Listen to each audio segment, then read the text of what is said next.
अब यहाँ पे आप ये देखो कि फॉर एग्जांपल मैं आपको मेथड बता रहा हूँ। फॉर एग्जांपल अगर हमारे पास यूटिलिटी गिवन है, यूटिलिटी फंक्शन है हमारे पास है, हमने कहा यूटिलिटी फंक्शन 0.6 और 0.4। सर ये वाला आपने होमवर्क दिया था। होमवर्क दिया था ना, इसकी आप x की वैल्यू कैलकुलेट कर सकते हो।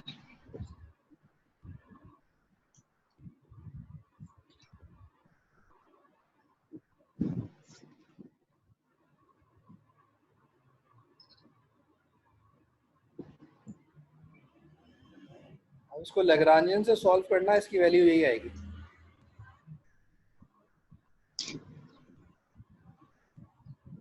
क्लियर? इसकी जो वैल्यू आएगी 0.6, यानी कि पावर जो है वो इस तरह है।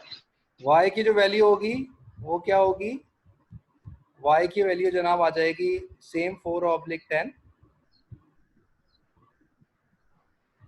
m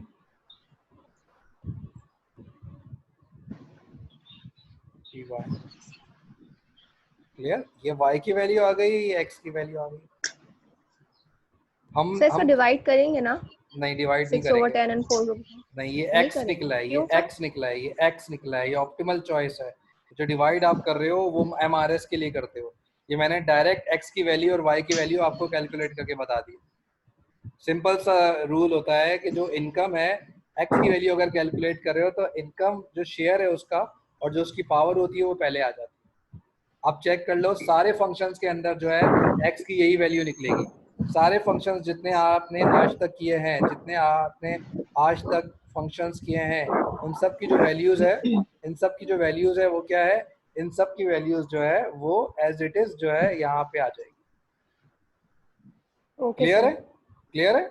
सर तो अगर क्वेश्चन इस तरह से आता है कि हमें x और y फाइंड करना है, तो हम इस तरह से डायरेक्ट कर लें और ये सब कुछ प्रोसेस ना करें?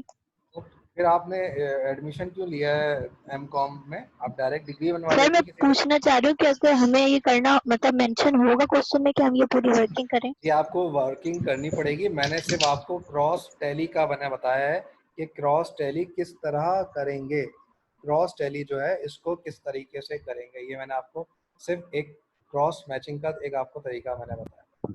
क्लियर ओके, है? Thank you. ठीक है। सर अब ये मुझे पूछना था, जो आपने जीरो बेसिकली जो 6/10 है ये 0.6 ही है, ठीक है? तो सर इसको मतलब फर्दर सॉल्व नहीं करते हैं हम? इसको मतलब जैसे कि 6/10 ये डिवाइड हो रहा था ना, तो ये यूटिलिटी इस वजह से हमने इसको सॉल्व नहीं किया है, जो पावर है उसको सेम ही रहने दिया है। नहीं, हम इसको 0.6 भी कर सकते थे, हम इसको 0.6 भी कर सकते थे। ठीक है। ठीक है, हमने सिर्फ इसको सॉल्व किया है कि पावर लेकिन उसकी पहले आ जाती है, इसलिए इसको सॉल्व कर लिया, इसको सिंप्लीफाई करने के लिए ठीक कर है लिया। सर। ठीक है, अभी तक जो आपने क्वेश्चन किए थे वो क्वेश्चन ये थे कि ज़्यादातर के आपकी कंस्ट्रेंट जो आप बनाते थे, वो कंस्ट्रेंट किसको बनाते थे? वो आप कंस्ट्रेंट बनाते थे अपनी यूटिलिटी गिवन होता था, और आपकी कंस्ट्रेंट बनाते थे अपनी बजट लाइन को। जब बजट लाइन को अपनी कंस्ट्रेंट बनाते थे तो आप निकालते थे एक्स एंड वाई का ऑप्टिमल चॉइस, और उसके बाद फिर वो आप इनकम निकालते थे। इनकम अगर गिवन होती थी तो उसका शेयर निकालते थे, फिर उसका चॉइस निकालते थे, फिर MRT अगर आपसे पूछा जाए तो MRT के रिस्पेक्ट से भी आप उसको आप इजीली सॉल्व कर सकते हो। क्लियर है? अब आपके पास जो क्वेश्चन है, ठीक है, वो थोड़ा डिफरेंट है। उसमें आपको यूटिलिटी गिवन है, यूटिलिटी है हमारे पास XA, सेम फंक्शन है, Y 1 माइनस A। क्लियर? लेकिन यहां पे वो आपसे सवाल पूछेगा, यहां पे वो आपसे क्वेश्चन जो पूछेगा वो पूछेगा write down the expenditure function. वो आपसे क्या सवाल पूछेगा? वो आपसे सवाल पूछेगा write down the expenditure function. वो पूछेगा आपसे, जो सवाल पूछना चाह रहा है वो क्या पूछना चाह रहा है कि वो एक्सपेंडिचर फंक्शन जो है आप उसको बनाए। जब एक्सपेंडिचर फंक्शन आप बनाओगे, जब एक्सपेंडिचर फंक्शन जो है आप बना रहे होगे, ठीक है, एक्सपेंडिचर फंक्शन जो है जब आप बना रहे होगे तो एक्सपेंडिचर फंक्शन किस तरह बनता है? हम कंस्ट्रेंट जो बनाएंगे ना, अब आप ये देखें वो आपसे पूछ रहा है एक सवाल में एक्सपेंडिचर फंक्शन आप बनाइए। एक्सपेंडिचर फंक्शन जो है बनेगा वो क्या बनेगा? हमने कहा हमारी इनकम m, ठीक है। हमारा एक्सपेंडिचर फंक्शन जो बन रहा है वो क्या बन रहा है, हमने कहा हमारे पास जो है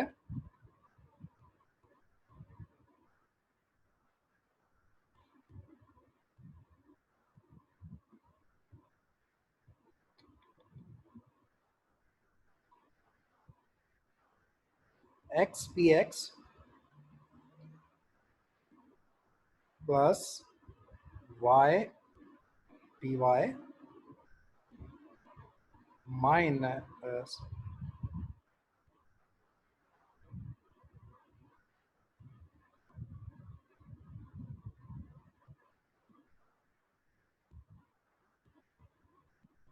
लैम्डा। अब हमारा कंस्ट्रेंट क्या है, हमसे पूछा जा रहा है एक्सपेंडिचर फॉर्म बनाइए। अब हमारा ये कंस्ट्रेंट है, हमने कहा यूटिलिटी माइनस एक्स ए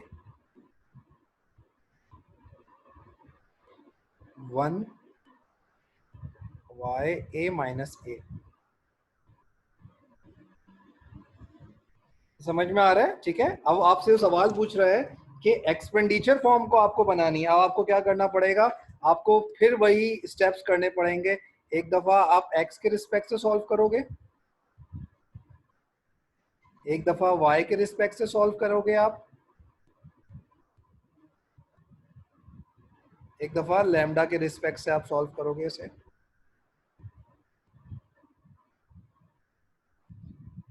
इसको आपको सब सॉल्व करोगे, ठीक है। इन सबको सॉल्व करने के लिए सेम मेथड अप्लाई करोगे कि डेफिनेटली बात है लैम्डा आ जाएगा। जब एक्स के रिस्पेक्ट से सॉल्व करोगे तो यहाँ पे क्या आ गया जनाब, पी एक्स आ गया सिर्फ minus lambda a x a y 1 minus a. Clear. P y y के रिस्पेक्ट से सॉल्व करोगे तो क्या आ जाएगा,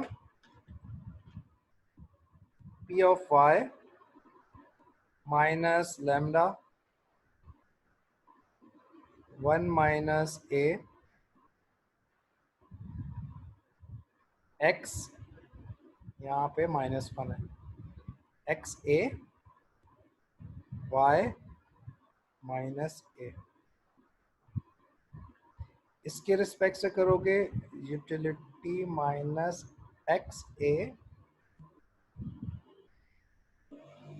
Y 1 minus A.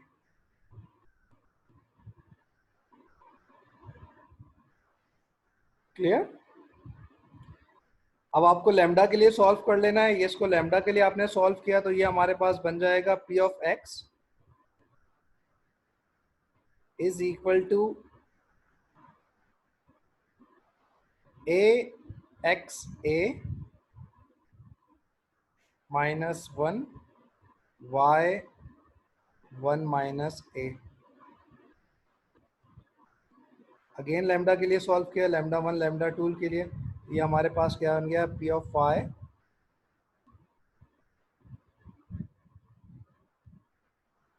One minus A. देखिए ये सवाल जब फंक्शंस में होते हैं तो देखने में मुश्किल लग रहे होते हैं, लेकिन जब इसको आप सॉल्व करने बैठते हो तो थोड़े से आसान ये हो जाता है, ठीक है। अब आपको क्या करना है कि दोनों लैम्डा को आपने क्या कर लिया, दोनों लैम्डा को आप इक्वेट कर लोगे, ठीक है।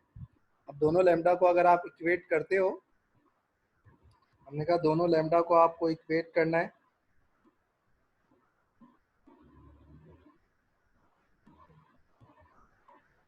दोनों लैम्डा को आप इक्वेट करें, आप अपने नोटबुक के अंदर लैम्डा लैम्डा को इक्वेट करना शुरू कर दें। जब लैम्डा लैम्डा को आप इक्वेट करोगे तो अब मैं डायरेक्ट लिखूंगा यहाँ पे, ठीक है। डायरेक्ट क्या लिखा मैंने कि p of x over p of y. मैं डायरेक्ट कर रहा हूँ, देखें p of x over p of y क्या हो जाएगा, ए 1 माइनस ए। इतना तो आपको पता चल ही गया होगा कि ये किसके इक्वल होना चाहिए, y ओवर। ये फंक्शन इतनी दफा किया है हमने कि हमें ये याद हो गया। इसको हमने सॉल्व कर लिया 1 minus A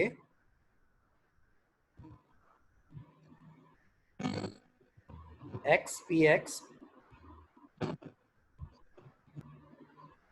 is equal to a y p Y.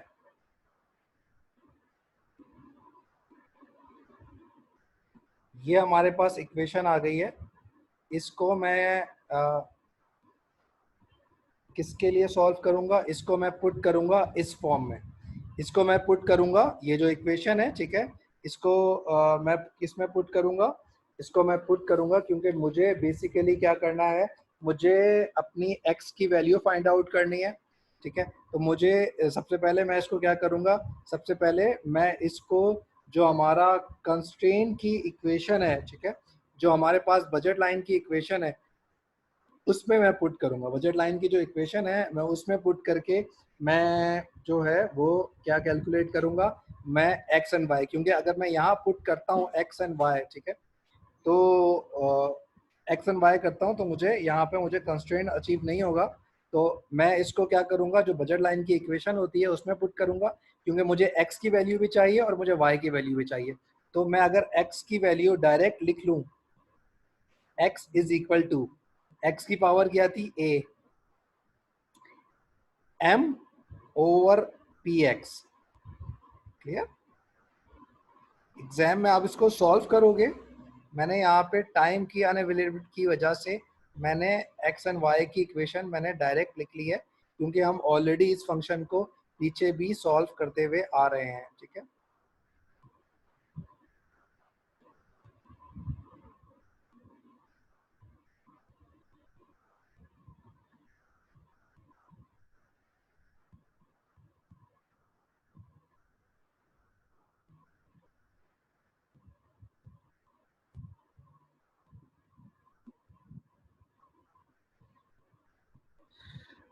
Clear? X and Y की वैल्यू आ गई है। अब एक्स एंड वाई की वैल्यू को मैं किस में पुट करूंगा? मैंने कहा एक्स एंड वाई की वैल्यू को मैं इस फॉर्म में पुट करूंगा। ये मेरे पास इक्वेशन गिवन है, ठीक है। u माइनस एक्स की क्या वैल्यू है, a m p x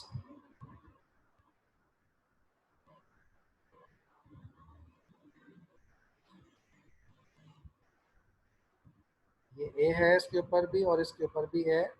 constant के ऊपर अगर a रखेंगे तो वो a जो है एज इट इज रहेगा, minus 1 minus a m 1 minus a p of y 1 minus a।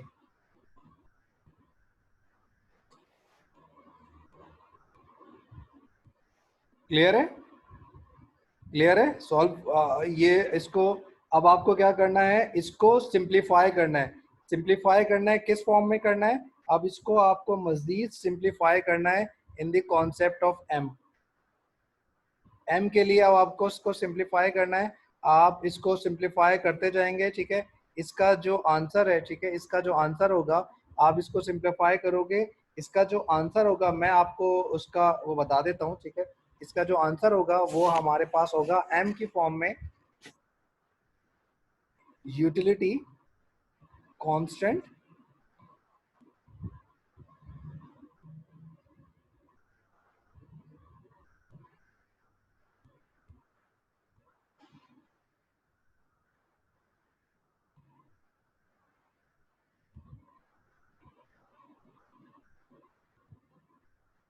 ये a है और ये 1 माइनस a है, ठीक है। a p x, इसको आप सिंप्लीफाई करोगे तो इसका आंसर जो है वो आ जाएगा, इस फॉर्म में आ जाएगा, ठीक है। 1 minus a p of y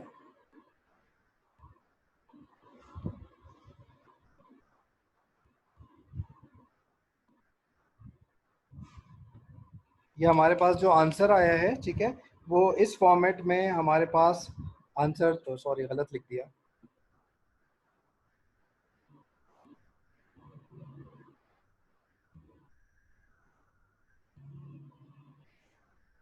PF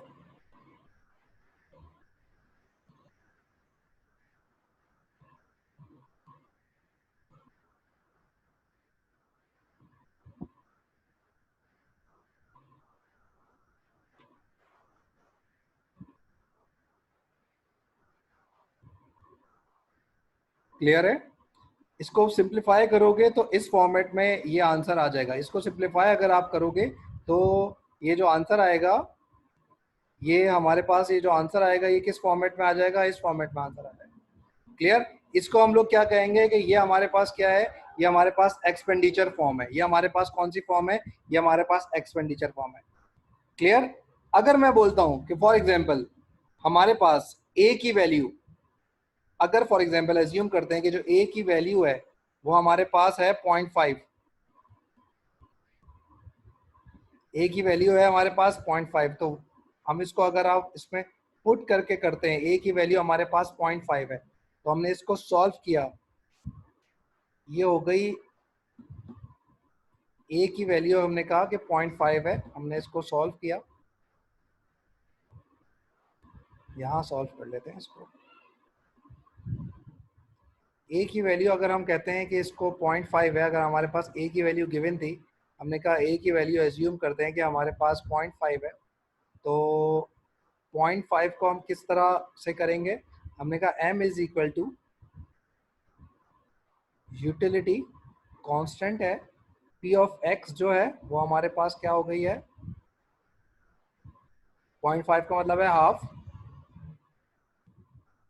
ए का क्या मतलब है? ए का मतलब भी हाफ है, सॉरी, ए की वैल्यू क्या है? ए की वैल्यू हमारे पास है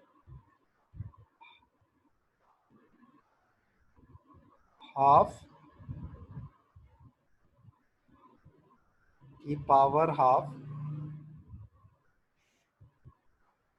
समझ में आ रहा है ये क्या लिखा है मैंने? Yes sir. ठीक है, थोड़ा सा कंफ्यूजिंग होगा। p ऑफ y की पावर क्या होगी? जब a की पावर हाफ है, जब a की पावर हाफ है तो 1 माइनस a की पावर क्या हो जाएगी? जब a की पावर हाफ है तो 1 माइनस a की पावर क्या हो जाएगी? 1 माइनस a की पावर हाफ हो जाएगी, 0.5 हो जाएगी वो भी।